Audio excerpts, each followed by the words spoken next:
Still, unfortunately, the quarantine is in full swing, and in the meantime, I've been taking suggestions for what movies to watch, what TV shows to binge, and one of my friends pointed me to this show that I'm going to be talking about today, Netflix's I Am Not Okay With This.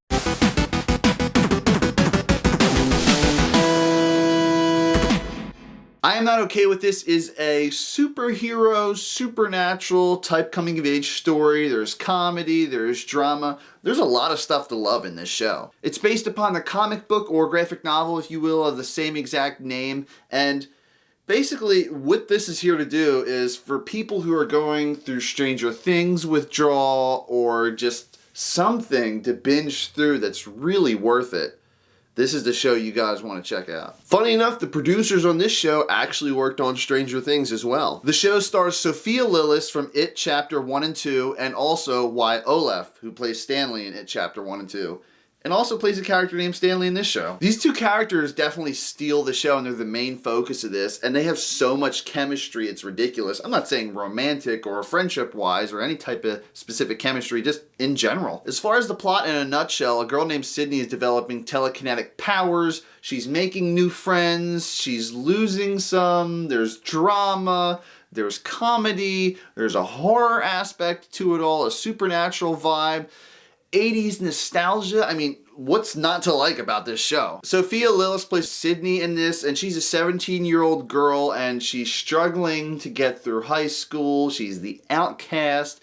She's not friends with too many popular people, but the whole time, she's developing these weird telekinetic powers that she has no control over. Sydney has a best friend named Dina, and these two, they're not really similar to one another, but they both came to the school around the same time, so that's basically how they just clicked. What I love about this show is it takes place in the town of Brownsville, Pennsylvania. My state, of course, but way far away from me. Podunk town area, I guess. I Google searched it. The town definitely is like that in real life, too. This town looks like the town time forgot. It's kind of like Gotham, where it never really specifies a specific date that it takes place, but a lot of the stuff in here is heavily referenced to the 70s and 80s, and they don't really use technology that much, but when they do, you're just like, okay, it can't take place in the 80s now because they're texting each other on iPhones, so at least the late 2000s, I would say, early 2010s maybe. So there's a show on Netflix called End of the Fucking World. I hear it has a fantastic soundtrack, and the actual composer slash curator of the music for that does the music for this as well. There's 80s artists like Rick Springfield, the Pixies, Roxette, Blood Witch, tons of obscure, great musical bands from that era. There's one song, and I can't find it. I mean, if you guys can help me, please do. It's like this creepy, ominous, like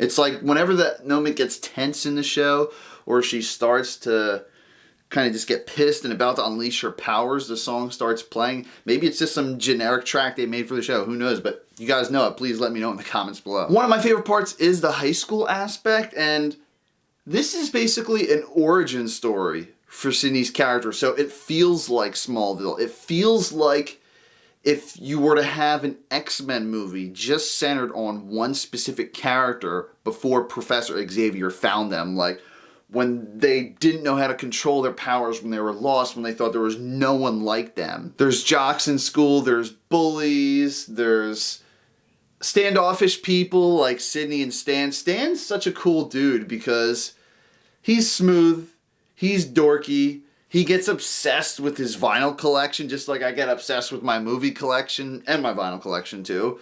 But he would definitely be me in high school. He's definitely the outcast, and I just definitely resonate with him. I met both Sophia and Wyatt back in the day when the first It movie came out. They were at a convention, and they're so sweet, and they're just funny to be around too. These guys were a riot. Obviously, this show came out about 2 months ago, but I just haven't gotten around to it until someone kept suggesting for me to watch it over and over again, and I finally caved. It's 7 episodes, and they keep it short and sweet with a half hour each episode.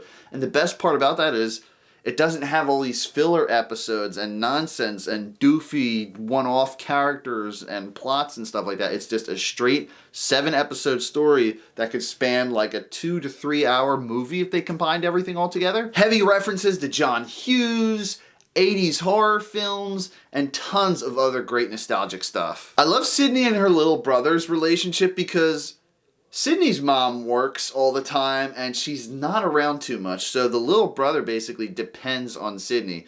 Sydney will defend her brother if he ever gets bullied. She'll make him food, breakfast, walk him to school, all that stuff. I love the relationship, and the kid's funny as hell too. He's definitely gonna blow up in a few years. The CGI is very low key. It's not really noticeable at all. A lot of the effects are practical in this, and that's what really makes it for me too. As far as the predictability factor goes, if you guys have seen a lot of sci-fi shows and superhero movies and horror movies, you kind of won't be too surprised by the ending. I mean, I saw it coming from a mile away. My dad did as well. But the journey to get to that point was the most exciting part. If you guys are all quarantined in, definitely check this out. I mean, it's one of my favorite shows on Netflix right now. I really hope it gets a season 2. I looked online and didn't see it was renewed yet, but given the current state of affairs in the world, I can understand why they're not moving forward with it just yet. For those of you who've seen it and want to know my thoughts on season 2, I think Sydney will definitely be moving forward with the arc they left off right before the credits roll at the end of the last episode. You know what I'm talking about. For those who don't, just know that if they do a season 2, this is definitely going to be exciting. I definitely think they're going to get a bigger budget because of how well received this was. Come on, guys. I can't stress this enough. There's horror vibes, supernatural vibes, comedy, teenage drama, an amazing 80s driven soundtrack, nostalgia, and the town they live in. I would love to visit, and maybe I'll drive there one day when I'm not quarantined. The only bummer for me is, like I said, the plot was a little predictable, but it's not bringing it down too much. I am not okay with this. Season 1 gets a 9 out of 10.